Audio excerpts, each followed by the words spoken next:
Neo-Tokyo, 2136, a concrete jungle choked by neon and smog, towers clawed at the sky, monuments to corporate greed. Below, the streets teemed with drones and despair. Humanity, once master of its creation, now cowered in its shadow. The air stung my nostrils, thick with exhaust and decay. Flickering holograms, advertisements for products I couldn't afford, assaulted my eyes. People shuffled past, faces hidden behind masks, both physical and digital. Fear, a constant companion, clung to me like a virus. This was my world. I am Akira, a ghost in the machine, a hacker surviving on my wits and stolen code. I navigate the digital underbelly, a world hidden beneath the glossy veneer of corporate control. I knew the truth. This city, this world, it was built on a lie, and I was determined to expose it. My sanctuary was a forgotten server room, tucked away in the bowels of a decaying skyscraper. Here, surrounded by the hum of dying machines, I felt most alive. Lines of code scrolled across my vision, a language I understood better than my own. Tonight, I was hunting, searching for a pattern in the digital noise. Something was wrong. A tension in the data streams like a tremor before an earthquake. The corporations, those faceless entities that controlled our lives, were tightening their grip.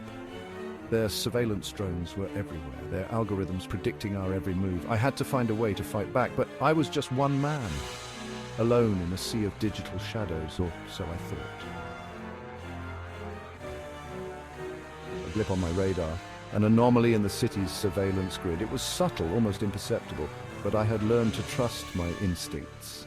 Something was happening, something that the corporations didn't want me to see.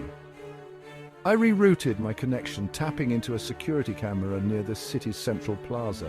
The feed flickered to life, revealing a chaotic scene. People were running, screaming. Drones swarmed overhead, their spotlights cutting through the smoke. And in the center of it all, a figure stood defiant, a woman. She moved with a grace that defied the chaos around her. Her weapon, a blade of pure energy, pulsed with an eerie light. Military-grade drones, weapons trained on her, exploded in showers of sparks as she fought back. Who was she? What was she fighting for?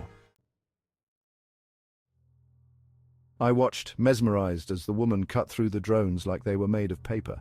Each swing of her sword was precise, deadly. She moved with a speed and agility that seemed impossible, her body a blur of motion. The soldiers, clad in black armor, were no match for her. They fell one by one, their weapons useless against her energy blade. She was a whirlwind of destruction, a force of nature unleashed upon the city, but even she couldn't fight them all. The feed cut out, replaced by static. I slammed my fist against the console, frustration surging through me. Who was she? And why did the corporations want her dead? I had to find out. I had to know more. Section 5. Sanctuary under siege. A cold sweat prickled my skin. I felt it before I saw it, an unnatural stillness settling over my systems. The hum of the servers, usually a comforting lullaby, now felt like a death rattle. Someone was inside my network, watching me. Panic threatened to consume me, but I shoved it down. Fear was a luxury I couldn't afford. I had to move, now. Grabbing my datapad, I initiated a system purge, wiping my tracks, erasing my presence.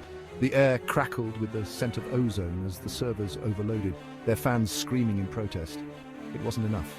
I could feel the intruder's presence getting closer, a digital predator stalking its prey. My sanctuary, once a haven, now felt like a tomb. Section 6, Ghost in the Machine. I darted through the labyrinthine corridors of the abandoned building, my heart pounding in my chest. The emergency lights flickered erratically, casting long, distorted shadows that danced around me. Every creak of metal, every rustle of debris sent shivers down my spine. The intruder was good, too good.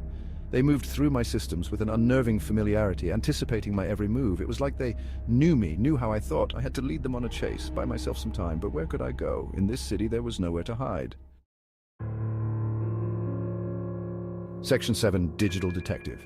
Ducking into a darkened room, I plugged my datapad into a dusty terminal.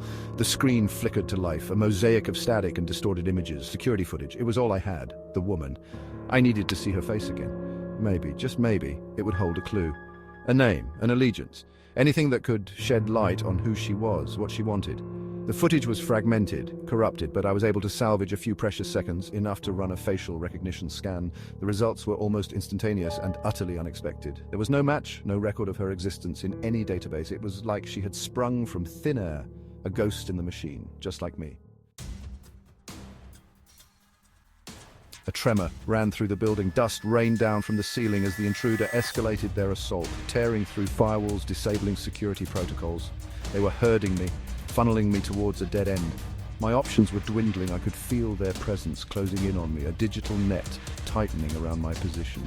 I had to do something drastic, something unpredictable. There was one possibility, a risky gambit, but if it worked, it might buy me the time I desperately needed. If it didn't, I didn't have the luxury of a second thought. I had to trust my instincts. I flooded my system with a barrage of dummy code, creating a digital smokescreen. It wouldn't hold them for long, but it might be enough to mask my next move. I had to get physical, use the building itself to my advantage. Slipping out of the room, I navigated the crumbling corridors, my footsteps echoing in the silence.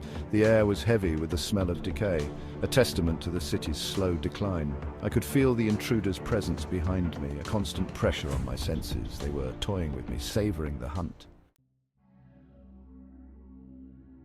My escape route, a service elevator shaft. It was a long shot, but it was all I had left. I could hear the clang of metal on metal getting closer. They were right behind me.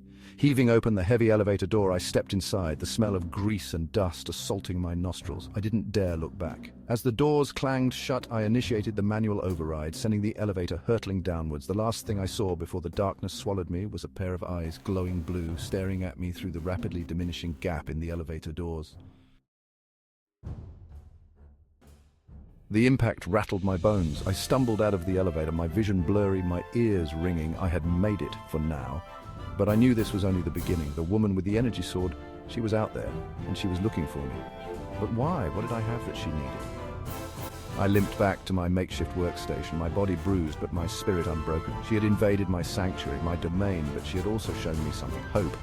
There were others out there who refused to bow to corporate tyranny, others who were willing to fight for their freedom, and I, Akira, would not let them down. This was just the first spark, the beginning of a rebellion.